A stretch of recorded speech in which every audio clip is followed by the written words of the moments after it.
સ્વાગત છે મિત્રો તમારા જે વિડીયોમાં। તો વેલકમ પૂર્ણિમા ફિલ્મ હવે આવી રહી છે ઓનલાઈન, અને આ ફિલ્મ ક્યારથી ઓનલાઈન જોવા મળવાની છે એ જાણતા પહેલા જો તમે આ ચેનલ પર નવા હોવ તો ચેનલને જરૂરથી સબસ્ક્રાઇબ કરી દેજો, અને આ વિડીયો ગમે તો વિડીયોને લાઈક કરજો।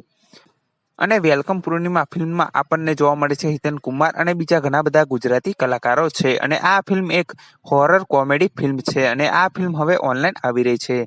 અને આ ફિલ્મ જોજો એપ પર રિલીઝ થવા જઈ રહી છે, અને આ ફિલ્મ 6/7/2024 થી જોજો એપ પર બિલકુલ ફ્રી જોવા મળવાની છે। હા મિત્રો, 6 જુલાઈથી આ ફિલ્મ જોજો એપ પર રિલીઝ થવા જઈ રહી છે, અને આ ફિલ્મ જોજો એપ પર બિલકુલ ફ્રી જોવા મળવાની છે। તો આ ફિલ્મ જોવાનું ભૂલતા નહીં, અને આ વિડીયો ગમે તો વિડીયોને જરૂરથી લાઈક કરજો, અને ચેનલ પર ન હો તો ચેનલને જરૂરથી સબસ્ક્રાઇબ કરી દેજો, કેમ કે આવી જ ઘણી બધી ગુજરાતી ફિલ્મોની અપડેટ તમને આ ચેનલ પર જાણવા મળવાની છે। તો વિડીયો ગમે તો વિડીયોને જરૂરથી લાઈક કરજો, અને ચેનલ પર ન હો તો ચેનલને જરૂરથી સબસ્ક્રાઇબ કરી દેજો। તો આવી જ અપડેટ સાથે આપણે ફરી મળીએ નવા વિડીયોમાં।